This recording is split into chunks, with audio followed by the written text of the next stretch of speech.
Marcos 9, do 30 ao 41. O texto, meus irmãos, assim nos fala: e tendo partido dali, passavam pela Galileia, e não queria que ninguém os soubesse, porque ensinava aos seus discípulos e lhes dizia: o Filho do Homem será entregue nas mãos dos homens e o matarão, mas 3 dias depois da sua morte ressuscitará. Eles, contudo, não compreendiam e temiam interrogá-lo. Tendo eles partido para Cafarnaum, estando ele em casa, interrogou os discípulos: de que é que discorreis pelo caminho? Mas eles guardaram silêncio, porque pelo caminho haviam discutido entre si sobre quem era o maior. E ele, assentando-se, chamou os 12 e lhes disse: se alguém quer ser o primeiro, seja o último e servo de todos. Trazendo uma criança, colocou-a no meio deles e, tomando-a nos braços, disse-lhes: qualquer que receber uma criança, tal como esta, em meu nome, a mim me recebe. E qualquer que a mim me receber, não recebe a mim, mas ao que me enviou. Disse-lhe João: Mestre, vimos um homem que em teu nome expelia demônios, e o qual não nos segue, e nós lhe proibimos, porque não seguia conosco. Mas Jesus respondeu: não lhe proibais, porque ninguém há que faça milagre em meu nome e logo a seguir possa falar mal de mim, pois quem não é contra nós, é por nós. Porquanto aquele que vos der de beber um copo de água em meu nome, porque sois de Cristo, em verdade vos digo que de modo algum perderá o seu galardão. Deus abençoe essa leitura da sua palavra. E, meus irmãos, encontramos aqui, como muitos já tiveram oportunidade de ver de manhã, que a partir então do capítulo 8 do Evangelho de Marcos, nós vemos uma mudança no ministério de Cristo, na ênfase que ele estava dando. Até esse momento, até o capítulo 7, ele estava fazendo a sua obra, curando, ensinando, expulsando e mostrando que de fato o reino de Deus já havia sido inaugurado. Ele estava inaugurando, ele é o rei, e ele veio inaugurar, mostrar que o reino dele é um reino de transformação, um reino que cura, que sara, que transforma todas as coisas, mas é apenas a inauguração. Precisava agora dar implemento a outras coisas para que o reino dele se estabelecesse plena e definitivamente. E isso se daria agora a partir do capítulo 8 e dando sequência no capítulo 9, como acabamos de ler. Ele não apenas seria o rei que veio servir e abençoar as pessoas, mas ele é o rei que veio também sofrer. O seu serviço era um serviço sofredor, ele veio sofrer e de maneira enfática, contínua. Já é a segunda vez que nós observamos isso e Marcos vai evidenciar isso. Agora essa parte que caminha para o final do ministério de Cristo, ele vai apontar que ele veio morrer para salvar todo o que nele crê. Mas uma das perguntas que surgem, meus irmãos, é: será que os discípulos estavam compreendendo isto? E aí vamos observar que, infelizmente, como que um véu que posto sobre si, sobre eles não estavam enxergando. Eles não estavam entendendo, ainda que de maneira clara Jesus estivesse falando, orientando e explicando o seu ministério. E que ocasiões nós podemos observar que, de fato, eles não estavam compreendendo? Conforme essas porções em grupos de 3, nós vemos 3 ocasiões em que eles demonstram não estarem entendendo. A primeira ocasião é quando eles estavam temerosos, eles tinham ouvido o que Jesus tinha dito: olha, o Filho do Homem será entregue nas mãos dos homens, o matarão, mas em 3 dias depois da sua morte ressuscitará, ele ressuscitará. Jesus estava falando de si, e ele referia a si como Filho do Homem, e eles não entenderam, ainda que de maneira clara, objetiva, enfática, eles não entenderam, estavam temerosos nessa ocasião de temor, e ele mesmo diz no verso 32, eles contudo não compreendiam isso e temiam interrogá-lo. Eles tinham um temor. Muitas vezes os nossos medos, os nossos receios bloqueiam de tal maneira que continuamos naquele estado, sem compreender, sem alegria no coração, sem direcionamento, sem força para seguir avante. O nosso Senhor Jesus diz: olha, no mundo passais por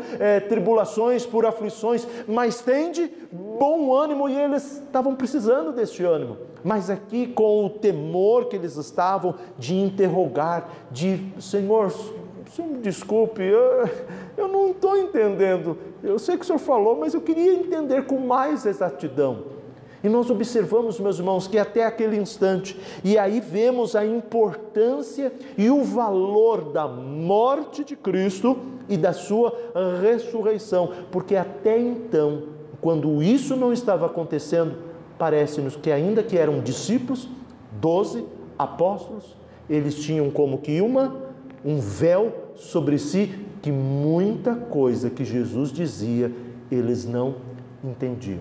É a obra de Cristo Jesus lá na cruz do Calvário, é a obra de Cristo Jesus vencendo a morte, que daria para eles compreensão, porque eles não estavam apenas ouvindo, eles agora experimentariam, visualizariam, eles estariam fazendo parte da morte de Cristo, eles estariam acompanhando, mesmo que de longe, vendo Jesus morrer, e mesmo indo ao sepulcro e nada encontrando, porque Jesus já havia ressuscitado, eles experimentariam, e então eles entenderiam o que Jesus estava falando. Nem sempre eu e você amadurecemos na fé, porque nós temos medo de perguntar, não entendemos o receio e continuamos nesse estado, de certa maneira, nessa imaturidade cristã.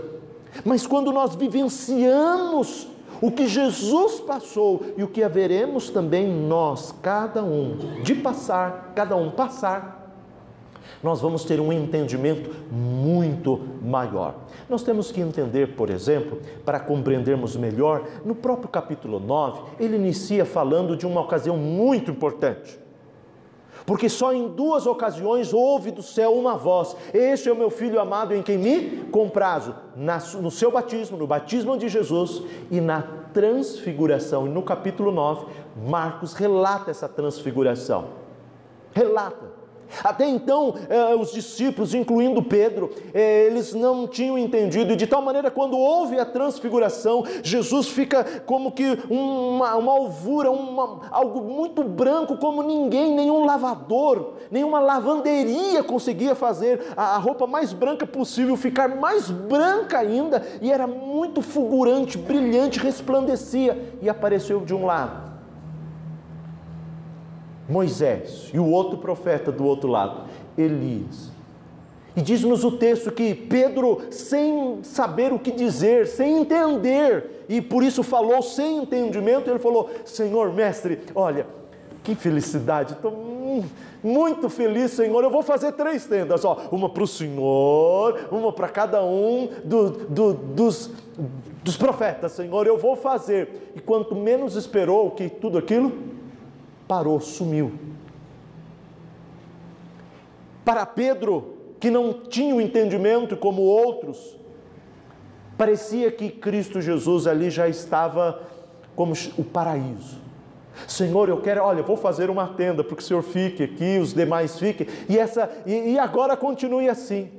Às vezes é isso, meus irmãos, o que muitas ocasiões da nossa vida, tem ocasiões muito, muito felizes. Tem o nascimento dos filhos, o casamento, tem acampamento na igreja, mas nem tudo é o dia do casamento, nem tudo é o dia do nascimento, nem tudo é acampamento, dentre tantos outros momentos felizes. E às vezes queremos que aquilo se perpetue, mas nem sempre a vida é dessa maneira. E esta vida, meus irmãos, não é o paraíso. Jesus mostrou para que eles vislumbrassem a promessa, porque Ele é Deus é o Deus de vivos e não de mortos. Então viu-se quem? Elias e o profeta Moisés. E eles falando, e deu a oportunidade de espíritos assumirem como que formas humanas, visível, e falando. Você sabe que das leis que Deus estabeleceu, as leis físicas, para produzir som, temos aqui o que chama cordas ou pregas vocais, em que o ar saindo do pulmão bate, ele vibra e produz um som, juntamente com os músculos, a língua e tudo mais, a cavidade nasal e tudo mais, e produz som, palavras, e a gente aprende a falar as palavras e sai, mas sai porque tem aspectos físicos, tem a prega vocal que ela balança e vibra, e vibrações. Vibrações têm uma medida, hertz é igual ondas sonoras, os rádios, frequência, né? Tantos megahertz e assim por diante. Mas como saber que eles estavam falando e como sair, se eles são um espírito, se era Moisés, se era... Deus deu esse poder para que eles percebessem que o reino de Deus vai ser restaurado, muito parecido com os de cá, mas também com muitas coisas novas. E de tal maneira que no capítulo 9, quando Marcos ressalta isso, mostra que Pedro não tinha entendido. Pedro falou daquilo que não sabia. E de tal maneira aqui, meus irmãos, eles tinham medo de falar, tinha medo de falar e não ser. Mas não apenas medo, eles não estavam entendendo o que Jesus estava dizendo. O que Jesus estava querendo dizer, olha, não diga mais para ninguém que nós estamos aqui. As pessoas estão vindo e vêm em multidão, mas o meu ministério não é continuar aqui eternamente. O meu ministério é vir para salvar, e para salvar alguém tem que pagar o preço, tem que morrer pelo pecado. Então o Filho do Homem vai morrer, vai ser entregue, mas ele vai ser vitorioso, ele vai ressuscitar, e mesmo assim eles não entenderam. E essa é a primeira ocasião. A segunda ocasião, logo em seguida, diz que tendo eles partido para Cafarnaum, estando em casa, interrogou: do que vocês estão discorrendo pelo caminho? E aí eles mantiveram silêncio, porque eles estavam envergonhados de falar, eles estavam com temor. Mas nessa segunda ocasião, além desse temor, eles não estavam apenas, neste momento, temerosos, eles também estavam num estado, estavam agindo, não apenas com temor, temerosos, eles estavam agindo de maneira orgulhosa, eles estavam orgulhosos, eles eram orgulhosos. E de tal maneira eles eram orgulhosos, meus irmãos, que eles estavam discutindo quem que é o maior. Ah, eu sou melhor que você, melhor que fulano, não, cicrano é melhor que eu sou maior. Imaginando que o Senhor Jesus tinha escolhido porque eles eram os mais sabidos. Eles nem estavam sabendo o que Jesus estava falando de maneira tão clara, né, e objetiva.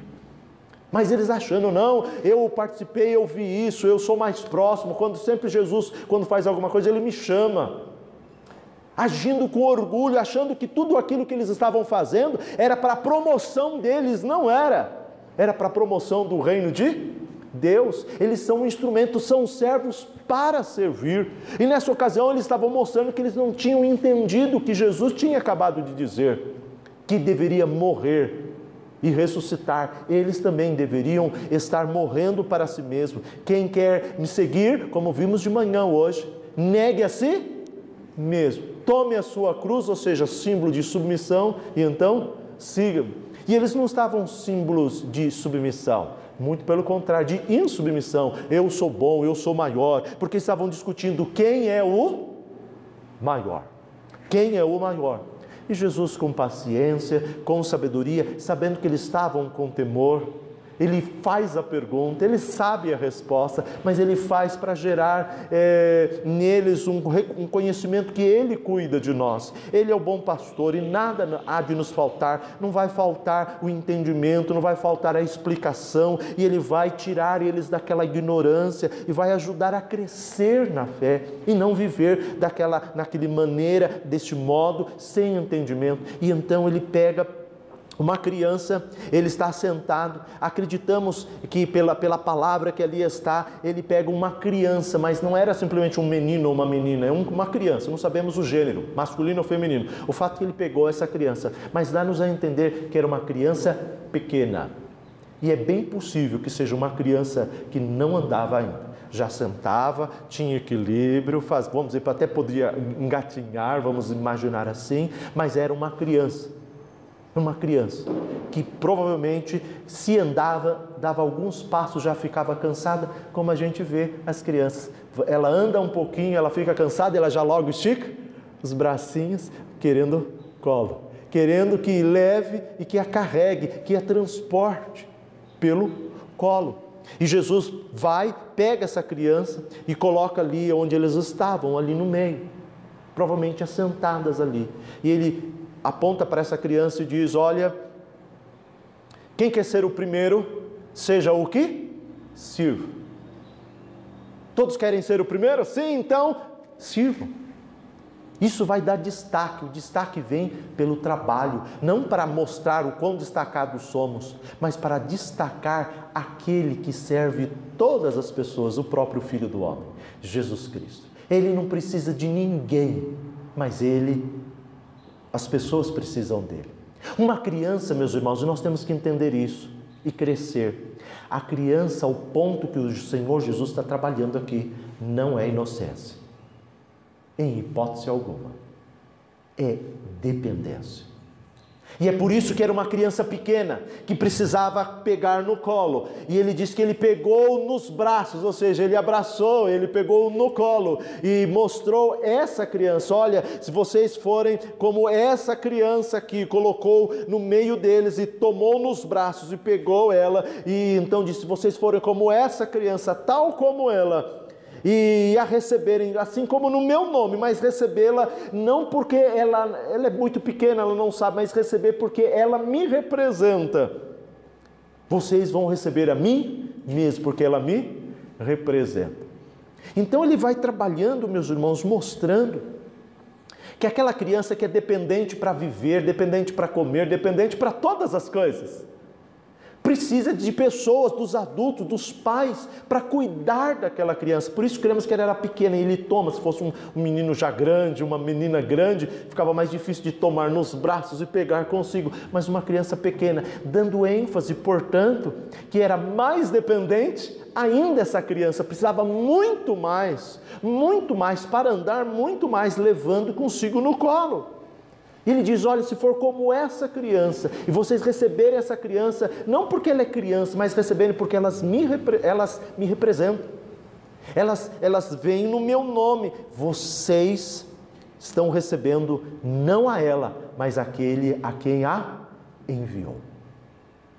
E aí então, agora ele estava ajudando a compreender o que ele significa servir. O que significa, meus irmãos, é morrer para si e tratar os outros, tratar as pessoas, não pelo que a gente vê, pela capacidade que elas têm, se é uma criança bem pequena, mas considerar que ela é representante. Então estamos recebendo aquele que a enviou, aquele que trouxe a vida e colocou, e a gente cuida. Como um pai e uma mãe pode cuidar dos filhos, mas mais do que cuidar dos filhos, porque diz que o texto do Salmo 127, os filhos são herança do Senhor. Então os pais têm os filhos porque Deus deu os filhos para falar do Filho, o Filho dele, o Filho de Deus, Jesus Cristo. Deu os filhos para mostrar que vem de Deus e nós recebemos. Quão triste é quando nós vemos na sociedade os pais matando os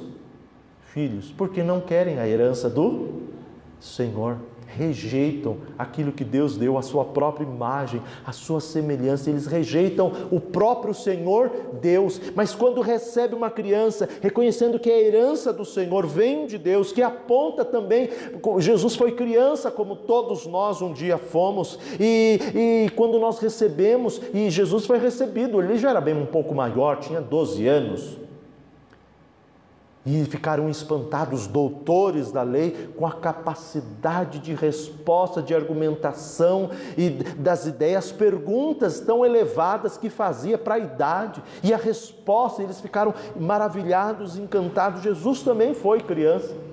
E se todos aqueles ficaram encantados, reconheceram que Ele era o Filho de Deus, então eles glorificaram o enviado de Deus, o representante de Deus. Então, eles deveriam abandonar aquele orgulho, assim como Jesus veio e deixou o lar celeste para servir, e servir sofredoramente, entregando a sua vida fazendo os outros superiores a si, porque ele morreu pelos outros. E então vai mostrando que de fato até aquele momento eles não tinham entendido. Mas como, meus irmãos, depois de Jesus falar tão claramente, e depois Jesus exemplificar pela experiência, pegando uma criança e falando, ainda eles não tinham entendido.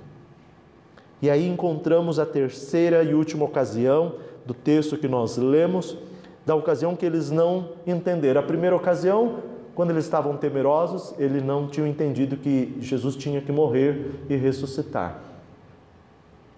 Na segunda ocasião, quando eles orgulhosos, não é? Querendo saber quem era o maior, eles mostravam que eles não tinham entendido que eles, a exemplo de Cristo, deveriam também morrer para si.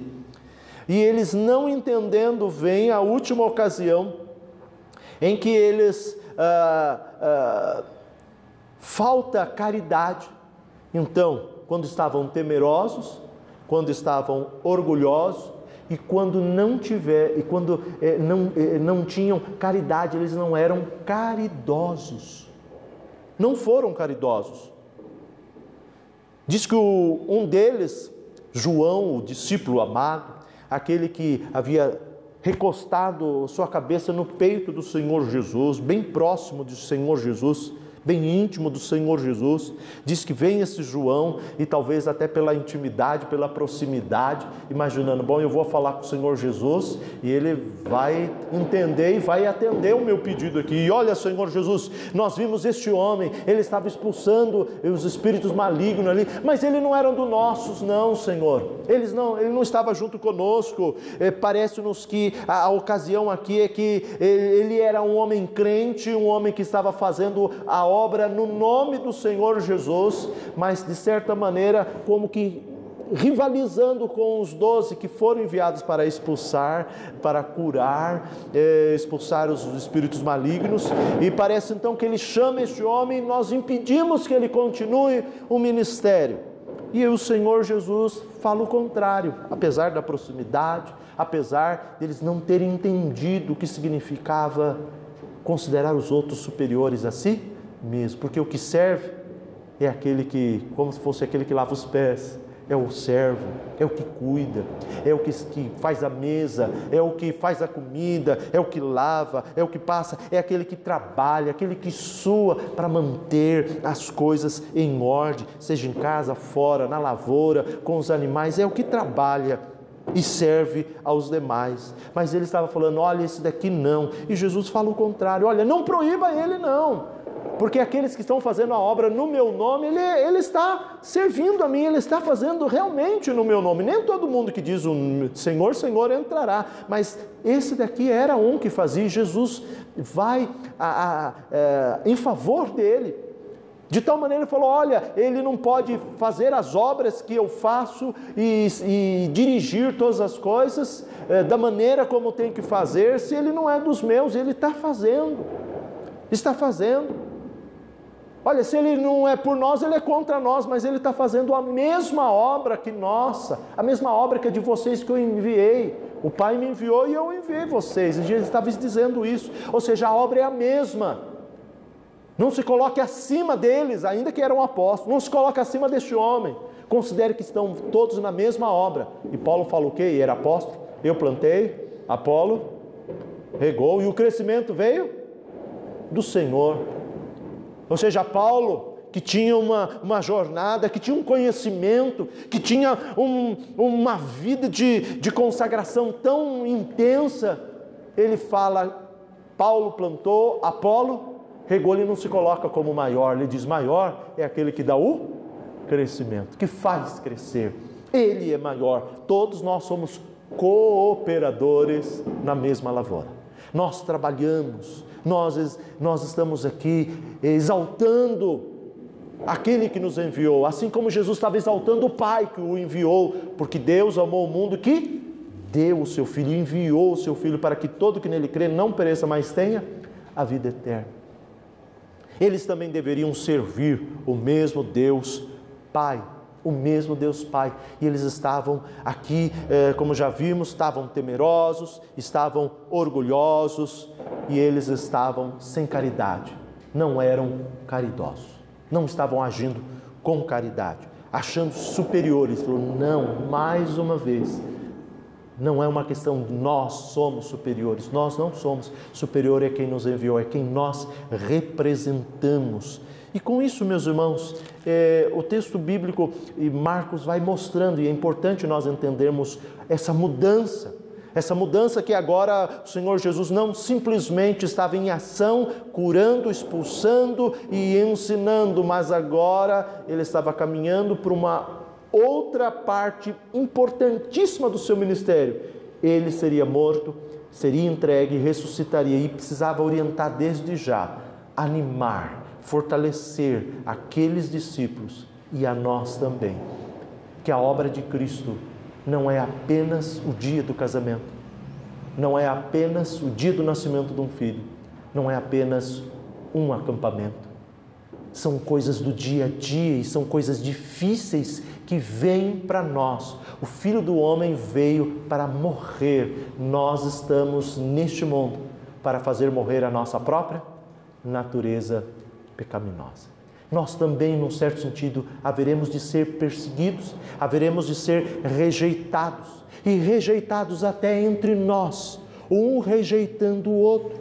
E é triste, mas o próprio povo de Deus rejeita entre si.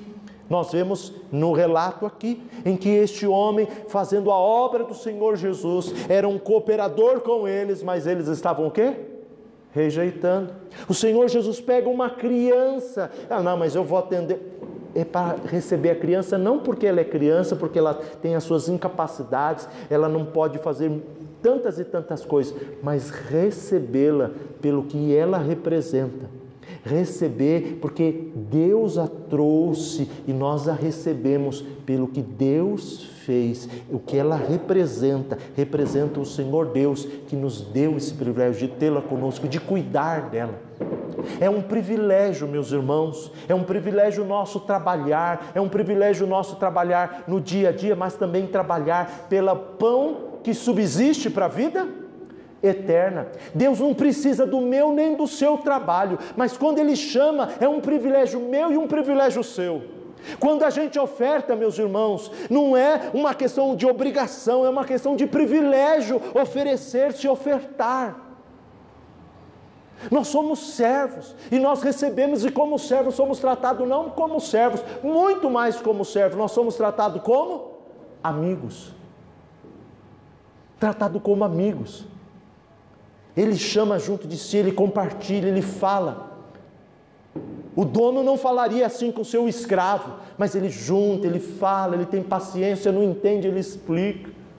Você é um escravo, continue na ignorância, não, ele vai, fala, explica, exemplifica. E isso, meus irmãos, é maravilhoso, é tratar as pessoas de uma maneira que, como se elas fossem superiores a nós mesmos. E isso é fundamental, isso é compreender o que significa Jesus morreu para eu morrer também, e Ele ressuscitou para que eu renasça de uma maneira agora nova, transformada, em que o véu caia. E é interessante que quando o Senhor Jesus, no capítulo 9, e Marcos relata da transfiguração, Ele fala para Pedro, João e Tiago, só os três estavam ali, só eles três Jesus chamou para ver esse espetáculo, deslumbrar um pouquinho do que vai ser o reino de Deus. E aí ele fala assim: vocês não falem disso para ninguém. Não falem disso para ninguém. Só depois da minha ressurreição. Ele já estava até falando já de ressurreição, ou seja, haveria de morrer e ressuscitar.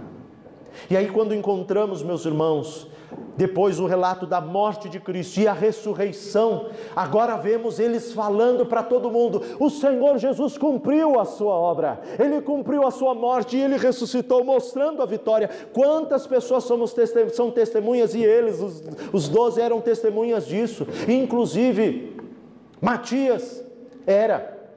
o que foi substituiu o apóstolo Judas Iscariotes, ele também tinha visto a ressurreição. Paulo fala no capítulo 15 de 1 Coríntios que mais de 500 pessoas viram Cristo ressurreto.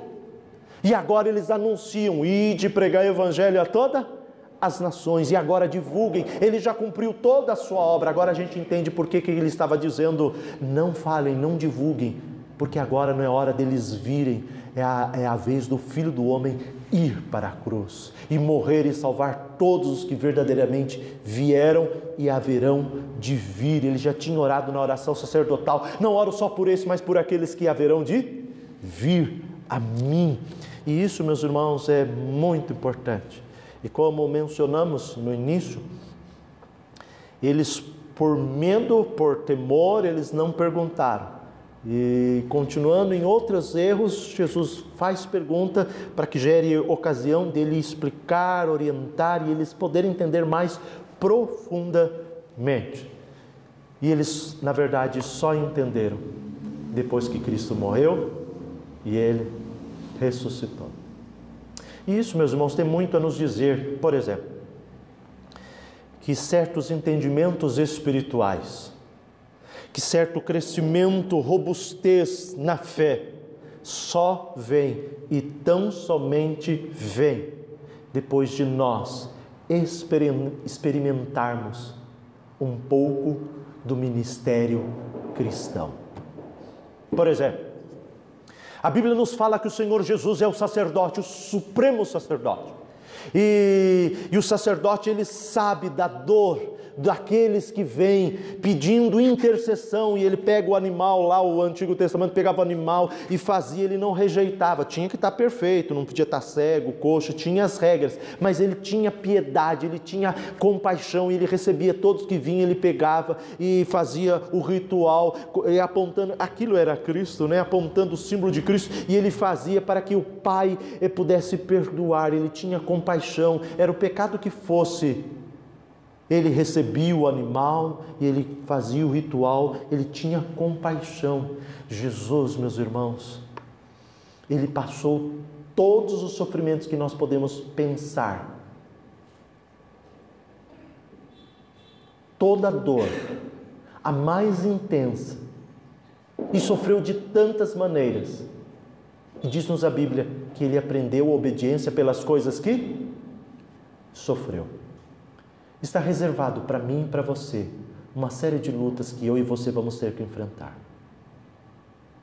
E quando nós a enfrentarmos de maneira mais adequada, nós vamos sair dessa ocasião fortalecidos no Senhor, entendendo, e a importância de Jesus passar aquilo, e a importância deles entenderem, e deles também sofrerem, passarem as suas lutas, as suas rejeições. E eles foram muito rejeitados por mundo afora, mataram logo Tiago, o primeiro apóstolo Marte, e já queria matar também Pedro no capítulo 12 de Atos dos Apóstolos. Eles foram rejeitados, foram muito açoitados, mas eles falaram: não podemos deixar de falar de Cristo, das coisas que vimos e ouvimos. Olha, é justo obedecer vocês ou a Deus? Nós vamos continuar obedecendo a Deus. Se quiser vocês continuar nos açoitando, é decisão de vocês, mas a nossa decisão é continuar pregando Cristo a todas as nações. Estavam dispostos, como os 3 amigos de Daniel: Azarias, Ananias e Misael. Estavam dispostos a sofrer por Cristo, mas quando sofre, quando passa, isso é muito importante. Deus reserva isso, sabe por quê? Porque uma vez que cada um de nós passamos as rejeições, todas as coisas que nós temos que passar, nós aprendemos alguma coisa sobre dor, nós aprendemos alguma coisa sobre sofrimento, nós aprendemos a se comportar como Cristo e não desistir de fazer o bem, mesmo recebendo o mal. Isso é tão importante, porque isso vai trabalhando em nós, meus irmãos. Algo que, se não for assim, nós não aprendemos. É passando luta que nós vamos tendo um caráter mais compassivo, nós vamos tendo mais misericórdia das pessoas. Sabe por quê? Porque a gente já tem experiência do que é ruim, do que é doloroso, do que é difícil. E quando as pessoas passam por as suas lutas, e ela então vê os outros em coisas semelhantes, elas têm mais compaixão, elas querem ajudar, para aliviar pelo menos, se não dá para resolver, pelo menos aliviar. E é isso que o Senhor Jesus estava fazendo, falando: eu preciso fazer isso para salvar vocês, e vocês vão ter que passar por as suas lutas, para vocês serem mais compassivos, e parar de ficar um contra o outro, todos são da mesma lavoura, não era para perseguir aqueles. Olha, uma criança, não veja simplesmente uma criança, veja quem ela representa, quem a trouxe, e então receba essa criança, por mais pequenina que seja, por mais infantil, por mais dependente que ela seja, receba como se fosse o próprio Deus encarnado aqui em nosso meio. E é importante, meus irmãos, compreender o que Jesus estava fazendo. Ele estava fazendo isso, ensinando, e eles só foram entender depois que eles experimentaram tudo isso em Jesus, e eles experimentaram. Por que será que eles curavam, depois saíram muito também a curar? Não apenas ficou restrito quando Jesus estava, mas quando Jesus morreu e ressuscitou, porque agora os seus corações estavam o quê? Trabalhados, talhados, e eles tinham compaixão. Pedro olhou para Enéas e diz: Enéas, Jesus Cristo te cura, arruma o teu leito e anda. Ele curou, ele viu aquelas senhoras, todas elas entristecidas, viúvas, dependente de pessoas que cuidassem delas, e elas viram quem? Dorcas, que tinha feito tantas roupas e vestimenta para elas, mas ela tinha morrido. E elas falam com Pedro, e Pedro sai lá de Jope, e vai até lá, e vai até essas mulheres, e vê Dorcas morta ali. Eles tinham posto em cima no cenáculo, a parte de cima, no andar superior, e ele vai lá, e pela graça de Deus, ela é ressuscitada pelas mãos de Pedro. E as primeiras pessoas que Pedro faz questão de que vejam que ela ressuscitou são essas mulheres viúvas. Olha aqui a ressurreição, olha aqui o que o Senhor Jesus fez. E elas então viram ela de novo com elas. É isso, eles tinham compaixão, meus irmãos. As lutas que cada um de nós passamos, é as lutas que Deus colocou para nós sermos a semelhança de Cristo, fazermos o bem, mesmo que as pessoas rejeitem, não tem problema.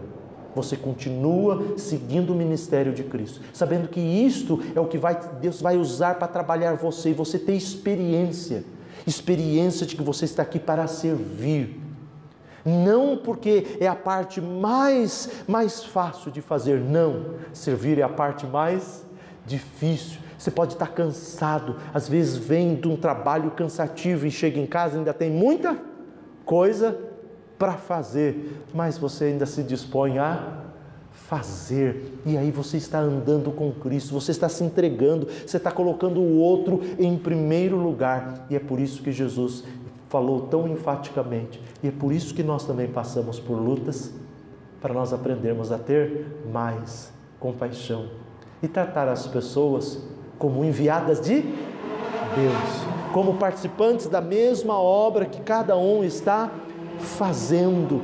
E isso, meus irmãos, é algo fundamental para nós crescermos. Nós precisamos de experiência, participar. E é por isso que Paulo diz para Timóteo: participa dos meus sofrimentos.